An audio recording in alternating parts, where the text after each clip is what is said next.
teknisi kagak ada kerja kayak lu ceritain, semua pakai nipple cran, ya nggak mungkin terbuang freonnya. Kalau lu yang kerja, ya pasti kebuang itu freon. Standar kerjaan lu disamain sama yang lain. Kalau teknisi ya nggak mungkin kerja kayak lu, aduh dasar tukang AC cuma konten lu. Oke guys, ini yang komentar ini teknisi ya. Nah sebelumnya dia pernah komentar gini, jadi dia ini kalau cuci AC orang sudah pasti sama sekalian cek freon dengan alasan buat laporan data kantor gitu ya. Nah bagi gua itu nggak perlu guys. Kalau AC teman-teman nggak bermasalah, nggak perlu cek-cek freon. Kenapa? Karena semakin sering freon di AC dicek-cek, maka akan berkurang beneran freon AC-nya. Nah, kenapa nggak perlu dicek-cek? Karena ada cara paling simpel, paling mudah bagi pengguna AC untuk tahu freon di AC itu bermasalah atau enggak. Bukan hanya pengguna AC, tapi bagi teknisi AC juga. Ya, ada cara paling mudah, paling simpel, nggak perlu dicek-cek pakai alat manifold gauge.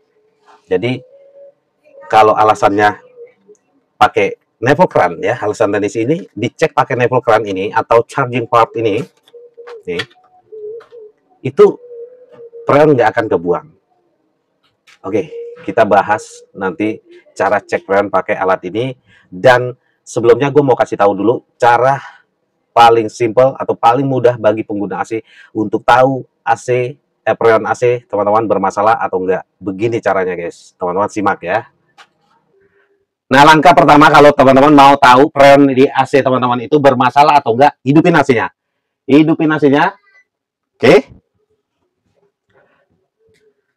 Pastikan mode cool, mode ya. Mode di cool, angka temperatur di setting di biasa aja di 23, 24 atau 25. Mode cool. Terus teman-teman ke outdoor unit.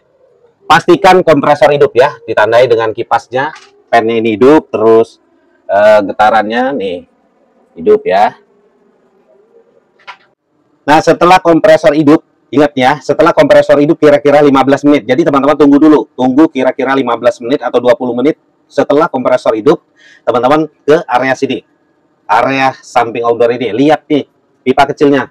Kalau pipa kecil ini basah nih kayak gini, kedua pipa basah kayak gini, itu artinya tidak ada masalah dengan freonnya guys. Itu normal banget ya. Jadi kalau teman-teman nanya, Bang, AC gue di sininya netes air, itu berair basah, itu normal nggak? Itu kondisi normal ya, itu kondensasi, air kondensasi namanya. Nah, kondensasi itu apa? Kondensasi itu simpelnya kayak gini guys, gambarannya. Lo punya kopi nih, lo cemplungin es batu di dalam kopi ini, maka nanti di pinggiran gelas itu berkeringat kayak gitu ya, karena perbedaan suhu, perbedaan temperatur, maka dia terjadilah kondensasi. Nah, sama persis dengan yang terjadi di AC ini, karena perbedaan suhu ya.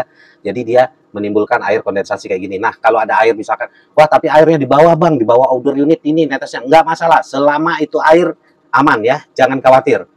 Nah, kecuali pada saat kompresor hidup, kira-kira 20 menit, 10 menit, pipa kecil ini bersalju, ngeblok es. Itu tandanya tekanan freon AC teman-teman benar bermasalah. Itu indikasi kurang tekanan freonnya. Karena apa? Karena ada kebocoran freon. Langkah penanganannya jangan langsung isi freon, tapi cari dan perbaiki dulu titik bocor freonnya. Titik bocor freon di mana? Bisa area outdoor, area pipa, area indoor. Jadi harus dicari titik pastinya. Atau pada saat kompresor hidup setelah 20 menitan, pipa kecil ini kering ya. Itu artinya freonnya udah kosong sama sekali. Nah, cara yang kedua untuk tahu freon di AC teman-teman bermasalah atau enggak, selain melihat pipa kecil ini atau melihat pipa-pipa ini, ukur ampernya guys. Pastikan ampere pada saat kompresor running itu sama dengan keterangan nameplate ini. Nih, ya, arus tuh.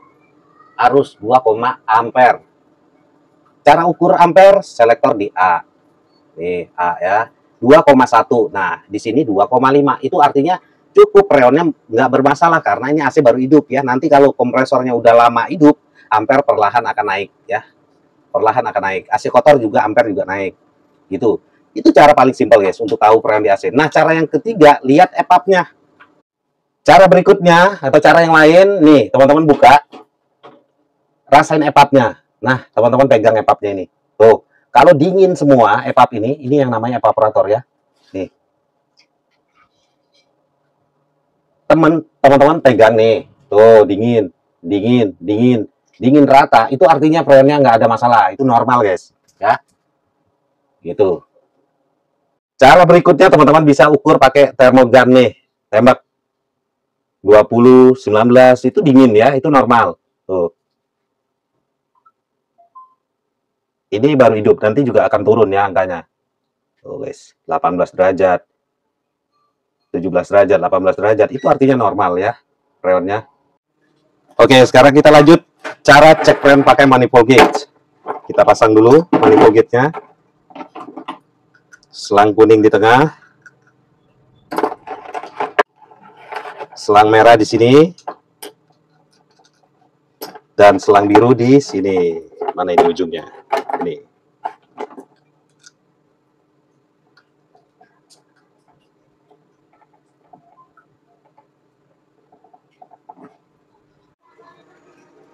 Oke, sekarang kita cek freon pakai manifold gauge.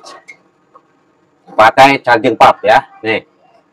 Charging port atau keran nipple atau adaptor nipple untuk R32 dan R410. Cara pakainya begini. Nih. Ini pakai selang R22 ya kalau mau pakai ini. Nah, cara kerjanya gini guys. Jadi ini ada pentil, penekan pentil ya. Jadi kalau ditarik itu dia belum nekan nih. Tekan pentil nanti di sini. Kita buka dulu pentilnya nih. Port pengisian freon atau pentilnya kita buka. Tuh, ada suara cos gitu ya. Setiap buka ada suara cos gitu. Setiap dibuka ada suara cos. Artinya itu freon keluar. Makanya nggak perlu cek-cek freon kalau nggak ada masalah. Nah, cara kerjanya ditarik dulu ke belakang. Nanti pada saat ini dipasang, kita pasang dulu nih. Nanti kita putar ini. Putar, nanti dia menekan si pentil ini ya, pentil port pengisian freon ini, maka di sini karena dikasih tekanan akan menunjukkan tekanan freonnya, gitu guys. Nah, pakai alat ini perlu teman-teman pengguna AC tahu, di tangan yang salah ada peluang untuk curang guys, ya. Gua nggak bilang semua teknisi ya, gua nggak bilang semua teknisi yang pakai alat ini curang, enggak, cuman alat adaptor nipple ini atau charging port ini di tangan yang salah, di tangan oknum bisa dimanfaatkan untuk curang. Karena pakai alat adaptor nipple ini tekanan freon ini bisa diatur guys. Buka dikit, tekanan mau berapa? 40, 50, 60. Tuh, gitu guys. Bisa diatur tekanan ya. Nih. Atau bisa juga ini cuma nempel doang nih kayak gini. Nih. Nah, nempel kayak gitu atau dikencengin tapi ini nggak didorong, kan terpantau kosong di sini, tetap kosong ya. Jadi ada peluang untuk curang pakai alat ini. Ingat, gua nggak pernah bilang teknisi yang pakai alat ini curang, enggak. Tapi alat ini di tangan teknisi yang nakal, di oknum nakal, ada peluang untuk curang guys. Nah, oke. Ini kita buka dikit, untuk tahu ya. Kita praktekin trik curang pakai. Nah, tutup. Tuh, tekanannya bisa diatur guys. Ya, ini baru berapa nih?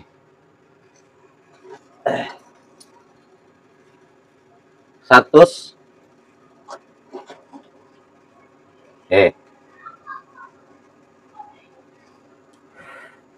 Nah, tekanannya di sini bisa dikurangin guys. Tarik lagi dikit, dikurangin ke sini. Tuh, turun ya, bisa diatur. Mau dibikin berapa? Dibikin misalkan 100 PSI. Tuh.